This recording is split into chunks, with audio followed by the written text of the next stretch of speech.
you see from Charlotte and from your end of things that allowed them to take control in that second half? Yeah, I mean, I think,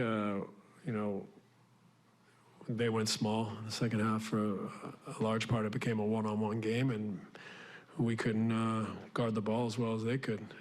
It's the bottom line. They scored 61. They got some runouts, easy baskets in transition.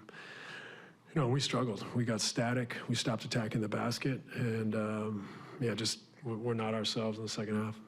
I'm sure it's multiple things. Is there something singular that stands out that's correctable, that was disappointed in the way that the game unfolded? Yeah, I just think we weren't sharp enough. We weren't sharp enough. We weren't competitive enough, even offensively, to take the ball to the basket. And we turned it over. We settled for difficult shots instead of playing with energy and pace and trying to get to the basket, and struggled. Just kind of touch on this a little bit, but the three-point shooting, was that more of you guys going static? Was that anything they did defensively? Which part? Three-point shooting. Yeah, I mean, I think we settled for too many tough threes because we weren't going to the basket. They're playing without a rim protector, and we settled. So, I think if we're not playing with pace, the ball finds energy. We're not attacking the paint. That's what you're going to get some nights is tough threes, and I think that's why a big reason why we shot such a poor percentage.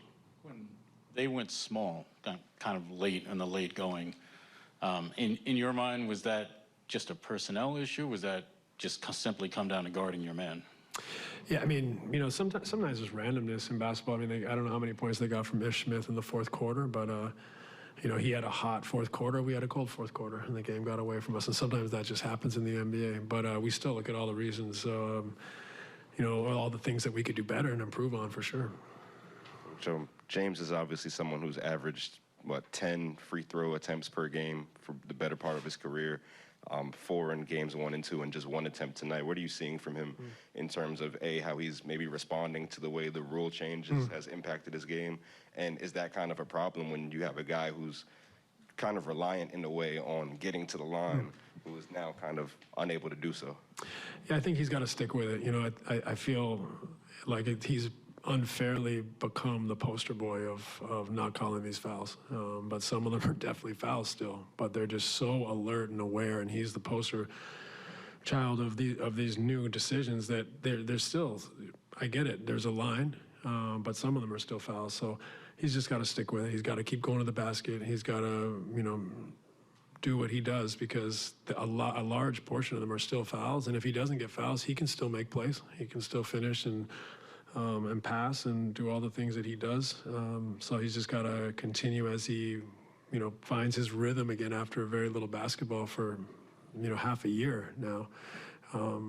Keep attacking, and, they're going to respect, his skill level and his ability to get guys on his shoulder and get to the basket.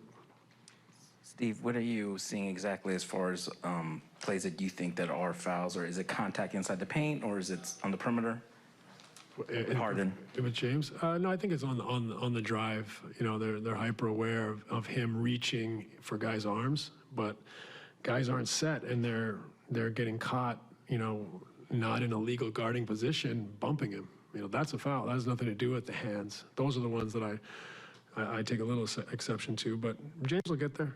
He'll get there, and he's going to round into his shape and rhythm. Like I said, he's had a long layoff, and I think they're hypersensitive to some of these things right now, and it usually goes back towards the middle, and we'll find a nice balance.